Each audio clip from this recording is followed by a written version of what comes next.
जब जब लोगों का सिस्टम से भरोसा उठता है और लोकतंत्र पर सवाल खड़े होते हैं, तभी कोई ना कोई एक ऐसी तस्वीर सामने आती है जो कहती है नहीं, अभी सब कुछ खत्म नहीं हुआ।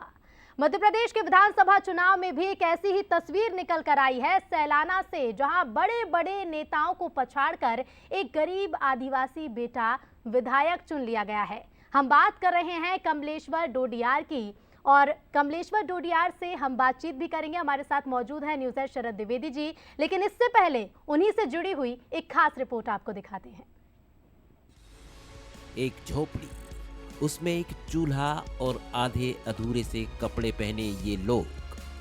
नाना, इन पर तरस मत खाइए, इन पर गर्व कीजिए, क्योंकि इसी चूल्हे में पकी रोटी खाकर एक बेटा उस विधानसभा में पहुंच गया है जहां ऐसे ही गरीबों को गरीबी रेखा से ऊपर उठाने के लिए नीतियां बनाई जाती हैं।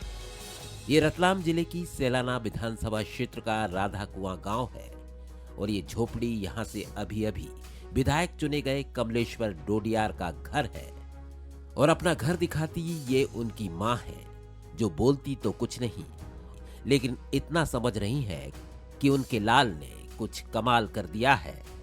पिता और भाई को जरूर आज कमलेश्वर की संघर्ष की कहानी याद आ रही है। हाँ, गांव में करे, हमारा करे, कोई देश में भी करे, सब अच्छा लगेगा, पर करेगा जब ठीक है। हमारे सैलाना विधानसभा वाले सभी लोगों ने वोट दिए इसको, तन मन धन से किया है लोगों ने। सभी लोगों ने पैसे भी दिए कागज छपवाने के लिए, खुद पेट्रोल भरवा के वो खुद रैली ग्रुप किया है, खुद के ऊपर ही किया है सब कुछ। हमारे सैलाना विधानसभा में पूरे विकास होना चाहिए, ये चाहते हैं।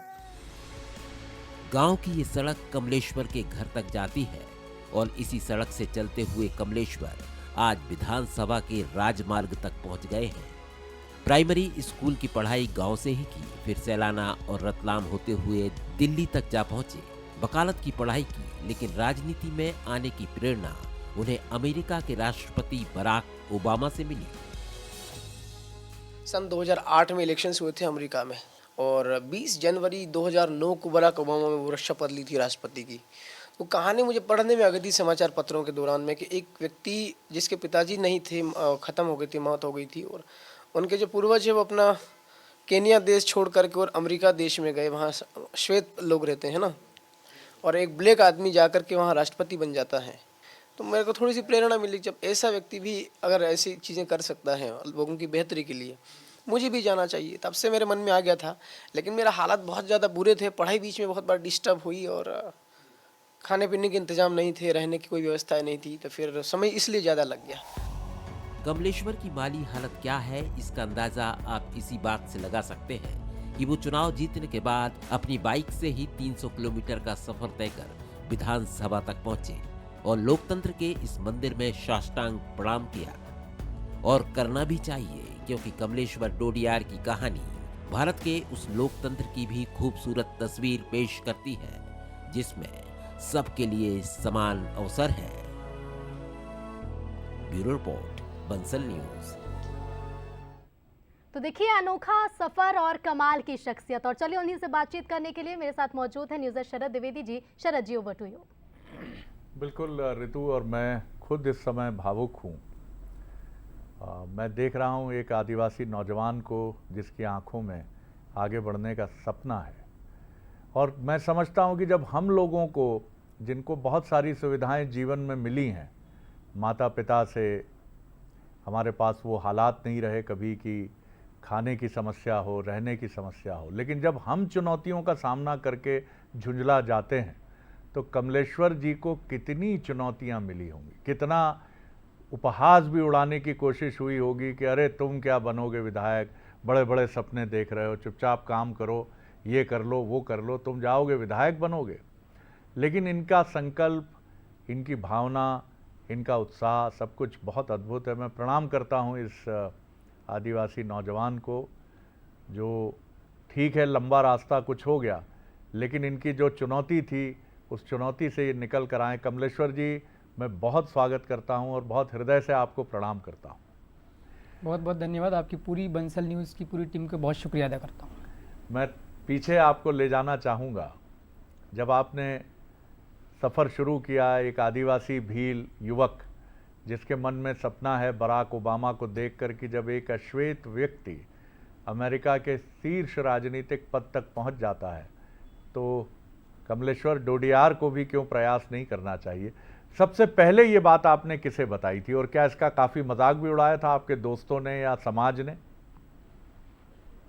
ये बात तो मेरे एक दो मित्र थे, जब मैं पढ़ता था, जब कॉलेज फर्स्ट ईयर में, तो मैंने एक दो व्यक्ति को बताया था कि मैं ये तो बहुत बड़ी पोस्ट होती है अमेरिका का राष्ट्रपति, लेकिन मैं छोटा मोटा विधायक या सांसद इस टाइप की अगर मैं कोशिश करता हूँ तो सफल हो सकता हूँ। तो मेरे दोस्त लोग कहते थे यार बहुत कठिन है, ये आसान नहीं है, बहुत पैसा लगता है विधायक सांसद बनने में, राजनीति में आने का। पर फिर भी मेरे मन में जिद थी, मैं कोशिश करूँगा बिना पैसे की। बहुत गरीबी मैंने देखी है, मैंने कोशिश पर मैं लगा रहा। समय थोड़ा ज़्यादा लग गया, पढ़ाई बीच में डिस्टर्ब हो गई और समय ख़राब हो गया बीच में, इसलिए इतना लंबा वक्त लगा। 2009 जनवरी 2009 में बिल्कुल तय कर लिया था मैंने कि I will go into politics. वाह, 2023। अभी आपकी उम्र कितनी है कमलेश्वर? 33 वर्ष है मेरी उम्र अभी। अरे तो अभी तो युवक हैं सर आप। 33 साल कोई उम्र होती है क्या? और 2009 में जब आपने शुरू किया था सफ़र, तब कितनी उम्र थी आपकी? 2009 में 19 साल की उम्र थी मेरी। 19 साल में आपने क्या राजनीति में कदम रख दिया था? नहीं, तय किया था, डिसाइड तय किया कर था लिया कि था। मैं जाऊंगा ऐसा तो पॉलिटिक्स। किसी ने बहुत डिमोटिवेट भी किया क्या? किसी ने कोई ऐसा था घर परिवार में भी, जब माँ पिता को ये पता चला तो उनको भी चिंता हुई होगी कि मारो छोरो जो है कहीं कहीं ऐसा तो नहीं चटक गयो है? सन 2010 में पंचायत के चुनाव हुए थे। मैंने 10 में ही कि मतलब 9 मैंने डिसाइड किया कि मैं राजनीति में जाऊंगा, और जस्ट 1 साल बाद पंचायत के चुनाव हुए थे मध्य प्रदेश में, पंचायती राज की। मैंने 2010 में कहा था, प्रस्ताव रखा था घर पे कि मुझे भी इजाज़त दी जाए पंचायत के चुनाव लड़ने में। सरपंच की मैंने सोची थी, तो पिताजी ने साफ साफ मना कर दिया, डराया धमकाया। बड़े भाई जो थे उनने भी डराया धमकाया मुझे, पिटाई हो जाएगी तोरी, ऐसे कैसे कर रहा, पैसे लगाए, पढ़ाई करवाई मजदूरी करके, और ऐसे कैसे राजनीति में जाएगा।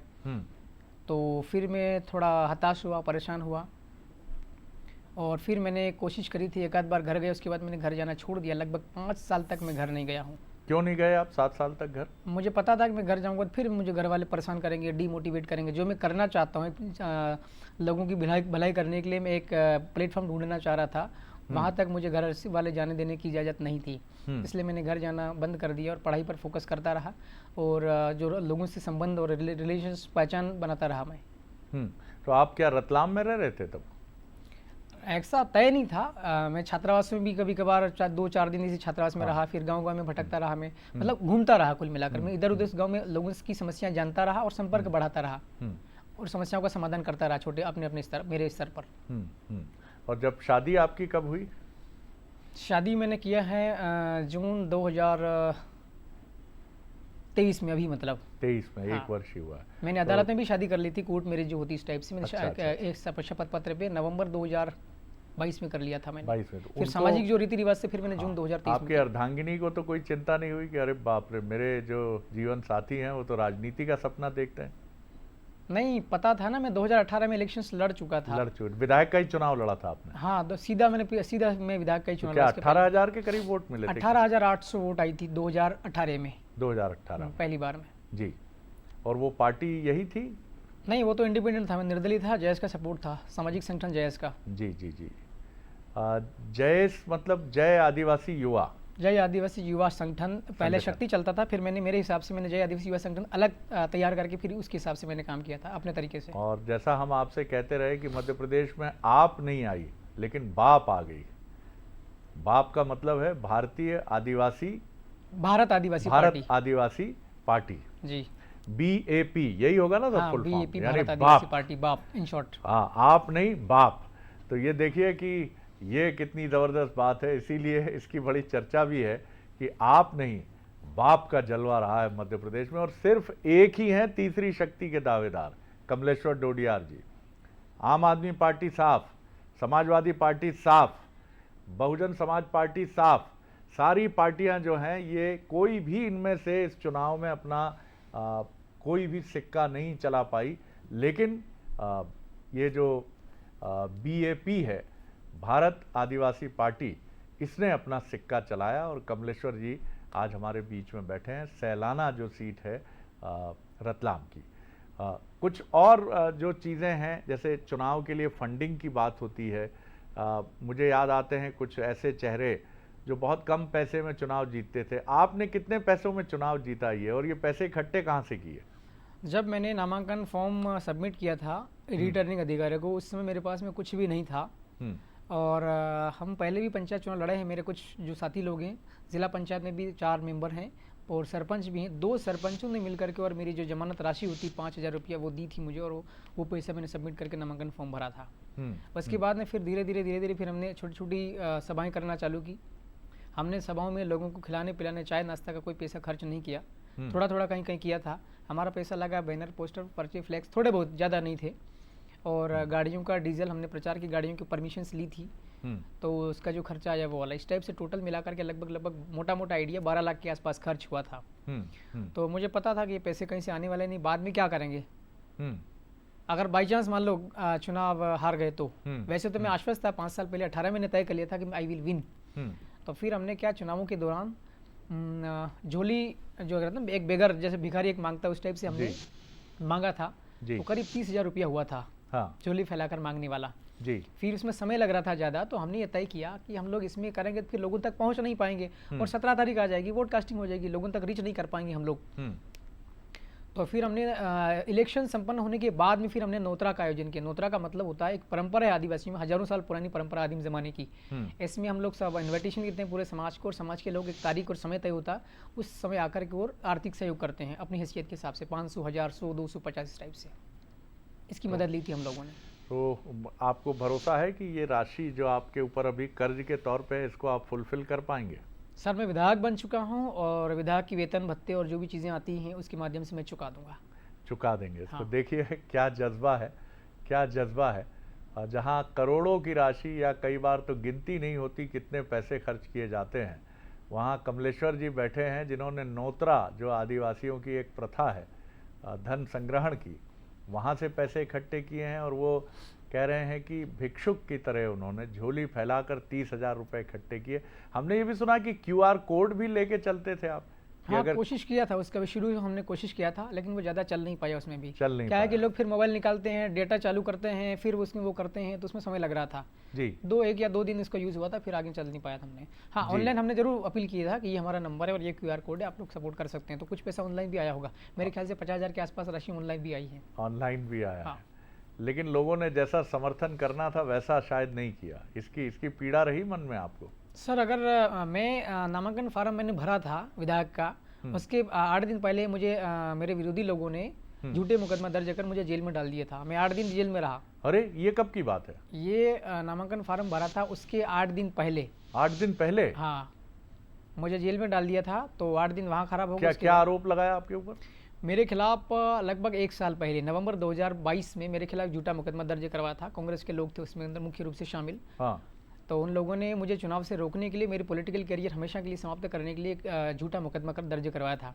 मेरी एक महिला से, एक लड़की से सगाई हुई थी, तो कांग्रेस के लोगों ने वो सगाई नहीं होने दी और फिर तुड़वा दी। फिर मैंने कहीं और लड़के से सगाई करी, तो मेरी शादी होने वाली थी। मेरा वो जो पत्रिका होती ना, इन्विटेशन कार्ड, वो छप गए थे, तारीख भी तय हो गई थी। तो यही वो उस लड़की के परिवार वाले और कांग्रेस वाले मिल करके और मेरे खिलाफ पुलिस स्टेशन SP साहब के पास जाकर के मेरे खिलाफ झूठा मुकदमा दर्ज करवा दिया था। आपकी गिरफ्तारी हो गई थी? हाँ, 8 दिन आप जेल में रहे? 8 दिन नहीं, वो जो पहला मुकदमा हुआ था, हाँ, उसमें वो पिछले साल की बात कर रहा हूँ। मतलब मैं जनवरी से लेकर के और अप्रैल तक, हाँ, करीब 3 महीना में जेल में रहा था रतलाम में। 376 का आरोप लगा था मेरे ऊपर में। वहाँ से निकलने के बाद में फिर मैं लगातार मैदान में रहा, और नामांकन फार्म जैसे ही तारीख नज़दीक आ गई थी, फार्म भरने के 8 दिन पहले, मतलब 15 दिन पहले, फिर वापस मुझे इसमें उठा लिया था, झूठा मुकदमा दर्ज करवा दिया। ये दूसरा मुकदमा था। हाँ, कमलेश्वर राजीनामा करने का दबाव बना रहा और लड़की के भाई को धमका रहा है, ऐसा ये झूठा मुकदमा फिर दर्ज किया। मुझे फिर दोबारा उठाया जेल में। 8 दिन फिर मैं जेल में रहा और वापस में जमानत लिया, बाहर निकला। बाहर निकल के फिर मैं 8 दिन बाद में जस्ट नामांकन फॉर्म मैंने भर दिया था। अभी जो नया कानून है, आपको चिंता नहीं होती है इस मामले में अंतिम फैसला क्या आएगा अदालत का? मैं आसमानी शक्ति होती, मतलब मेरा ये मानना है कि एक है जिसने ये जमीन पैदा करी, हम सबको बनाने वाला कोई तो ईश्वर है, वो देख रहा है। सारी पूरी कायनात मेरे खिलाफ हो सकती है, पूरी दुनिया मेरे खिलाफ हो सकती है, मगर एक शक्ति ऐसी है जिसने जमीन पैदा करी, आसमान पैदा किया, ईश्वर तो एक है ना, तो वो मेरी रक्षा करेगा, वो मुझे बचा लेगा। बिल्कुल बचाएगा। और सिस्टम में हम लोग भी हैं कमलेश्वर जी, यथा सामर्थ्य, क्योंकि हम आपको बहुत उम्मीद से देखते हैं आपकी ताकत इतनी बड़ी है, इतना सहज। बताइए, आप देखिए जैसा हम सिनेमा में या उपन्यास में देखते हैं कि एक व्यक्ति जो ईमान। अच्छा ये बताइए मुझे कि कांग्रेस बीजेपी की तरफ से प्रलोभन भी आए होंगे कि बैठ जाओ या फिर हमारी पार्टी से चुनाव लड़ लो, ऐसा भी कुछ हुआ? असल में मेरी विधानसभा में दोनों प्रत्याशी बीजेपी और कांग्रेस के बहुत बड़े बड़े मजबूत थे। कांग्रेस के जो प्रत्याशी थे वो तत्कालीन एमएलए थे, मतलब अभी 3 तारीख से मैं विधायक हूँ।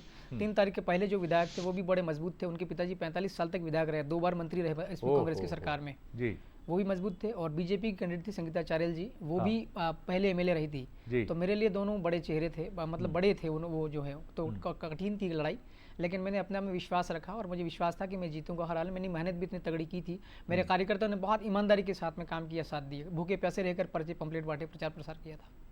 तो ये कार्यकर्ता जो थे ये रतलाम के ही थे या कुछ राजस्थान से भी आए थे? मेरी विधानसभा के थे ज़्यादातर 95% और 5% कार्यकर्ता हमारी पार्टी के राजस्थान से भी आए थे समर्थन में। और ये कोई आपसे पैसा नहीं मांगते थे कि आज दिन के खाने का पैसा दीजिए, कुछ पेट्रोल जलेगा? मुझे से नहीं मांगते थे, वो उल्टा मुझे देते थे गाड़ी पेट्रोल डीजल की व्यवस्था करने के लिए। जी जी, आपको उल्टे पैसे मिल जाते थे उनसे। तो भारतीय जनता पार्टी और कांग्रेस, आप ये बात जरा सुनिएगा। और बीजेपी का तो जो कल्चर रहा है वो कभी इसी तरह का कल्चर रहा है कि वहाँ पर इसी प्रक्रिया के तहत प्रचार होता था और बाद में आम आदमी पार्टी ने इस सिस्टम को फॉलो किया। और अब ये जो भारत किसान पार्टी के जी आदिवासी पार्टी के हमारे साथी बैठे हैं कमलेश्वर डोडियार जी, भारत आदिवासी पार्टी के विधायक, वो ये बात कह रहे हैं। जब जीत का सफ़र तय हुआ कमलेश्वर जी, कितना रहा आपका जीत का मार्जिन? 4618 वोट ज़्यादा आए हैं मेरे कांग्रेस के कैंडिडेट से। कांग्रेस के कैंडिडेट से आपके क्षेत्र में कुल कितने वोट पड़े थे? टोटल वोटिंग थी 2,10,400 के आसपास। और आपको कितने मिले? वोट कास्टिंग हुई 1,89,000 1,89,000 वोटिंग हुई थी। और आपको पूरे मध्य प्रदेश में सबसे ज्यादा वोट कास्टिंग मेरी विधानसभा पर हुई थी। और आपको कितने वोट मेरे को वोट मिले 71,219 वोट मिले। वाह वाह वाह वाह, 71,000 से अधिक वोट लिए हैं कमलेश्वर जी ने। सबसे ज़्यादा वोट उन्हीं के विधानसभा क्षेत्र में पड़े हैं। 90% पोलिंग हुई आपके यहाँ? 90.08%। 90.08%, कमाल है। तो जब ये फैसला आया तो हम देखते हैं जैसा फिल्मों में होता है, क्योंकि फिल्में मैं बहुत देखता हूँ कमलेश्वर जी, तो मैं तो इस समय वो सीन की कल्पना कर रहा हूँ कि क्या हुआ, नतीजा क्या हुआ, क्या हुआ, कमलेश्वर जीत गए हो, जीत गए हो। वो जो खबर आपने सुनी तो किस तरह के, मतलब बिल्कुल एकदम ऐसा लगा होगा कि आखिर सपना पूरा हो गया।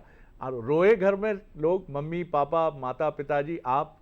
मैं तो नहीं रोया, मैं खुश था और थोड़ा सा दिल भारी भी हुआ कि बहुत बड़ी जिम्मेवारी आ गई अब आधिकारिक तौर पर। मुझे 5 साल पहले पता चल गया था 2018, मतलब जनवरी 2019 में कंफर्म था कि 2023 के अंदर विधायक बन जाऊंगा।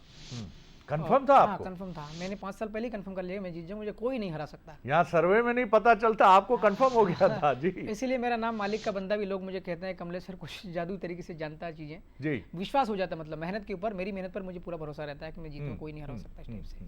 वाह, मम्मी पापा माता पिताजी रो रहे होंगे?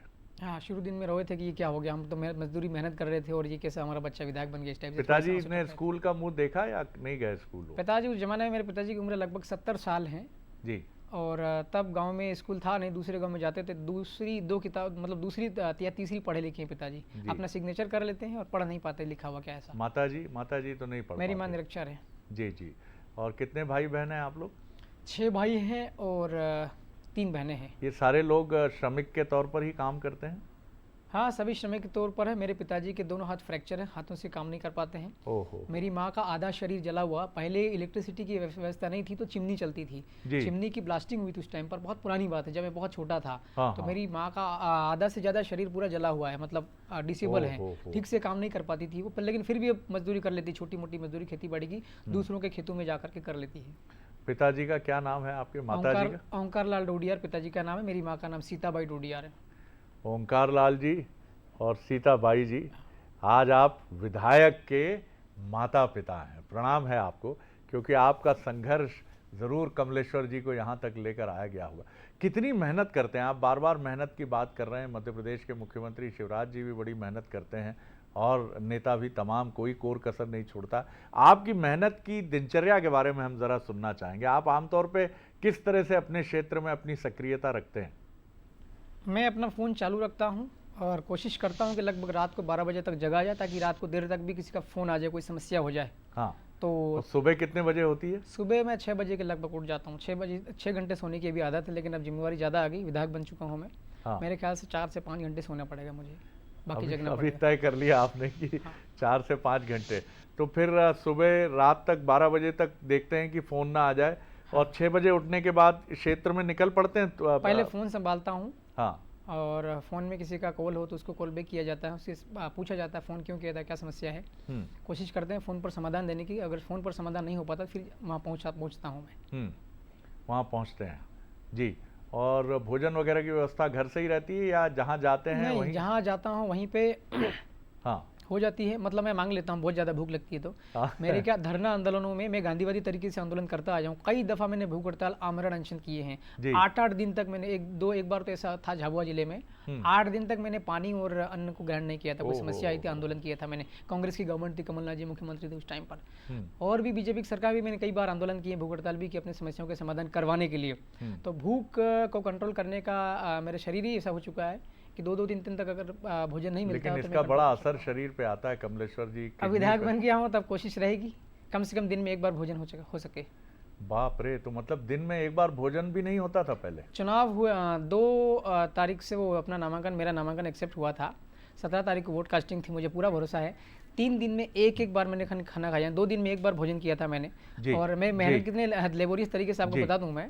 कमलेश्वर हमारे साथ एक ऐसा किरदार है जो मैं ये नहीं कहूँगा कि मुख्यमंत्री के बराबर है, लेकिन मैं ये भी कहूँगा कि वो मुख्यमंत्री से कम नहीं है, क्योंकि जिस तरह से ये आगे बढ़े, आपने हमने नायक फिल्म देखी है, तो ये नायक हैं जो आदिवासी भील समुदाय से आते हैं।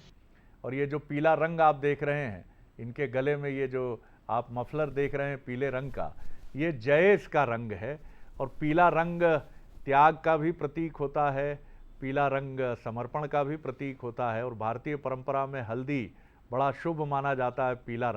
पीला रंग क्यों चुना जयेश ने? जय आदिवासी युवा संगठन जो है जी, इसके पीछे मैंने स्टडी किया था जी, तो ये पता चला कि पीला रंग जो है वो जवानी का प्रतीक है। वाह। हमारे संगठन का नाम है जय आदिवासी युवा, राइट? जी हाँ, बसंत युवा पंचमी, ही, हाँ। बिल्कुल ठीक कहा राइट, आपने। किसी की तरुणाई। शादी होती है तो जो शादी करने वाला उसकी भी जवानी रहती है। जी जी दूसरा, ज़्यादातर फूलों के जो रंग होते हैं वो भी पीले होते हैं, पीले कलर के फूल होते जी, हैं। फूल का जी। मतलब होता है नयापन। हम्म, तो ये मानना है कि एक जवानी का प्रतीक है और एक नयापन का प्रतीक है।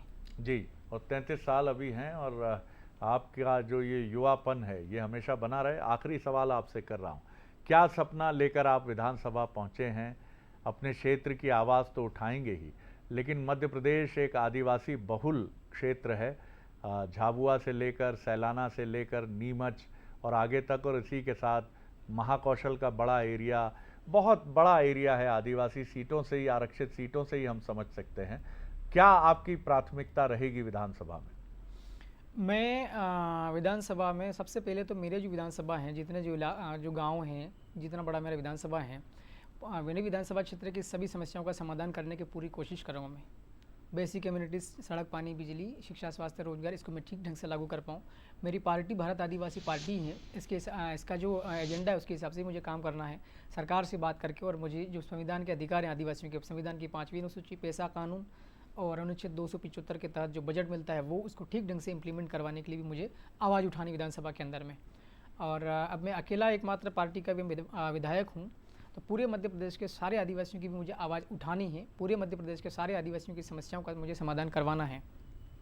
बिल्कुल ठीक है, बहुत शुभकामनाएं आपको मैं देता हूं, और पूरे मध्य प्रदेश की निगाहें आप पर हैं।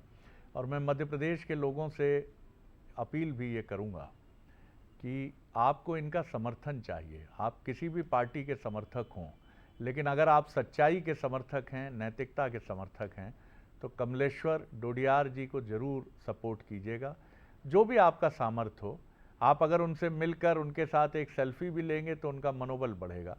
वो हमारी भारतीय लोकतांत्रिक व्यवस्था में उम्मीद की किरण है कि एक तरफ जहां दौड़ती हुई एसयूवी हैं, करोड़ों रुपए का खर्च है, भारी भरकम फैब इंडिया के कपड़े पहने हुए हमारे माननीय नेतागण हैं, उसके बीच में एक आदिवासी युवक ऐसा भी है जिसके घर में भोजन नहीं था और शायद वो खुद कह रहे थे कि इस पूरे चुनाव में उन्होंने बमुश्किल एक समय ही भोजन किया है और अब विधायक बने हैं तो वो उम्मीद करते हैं कि मैं अपने शरीर पर ध्यान दे पाऊंगा।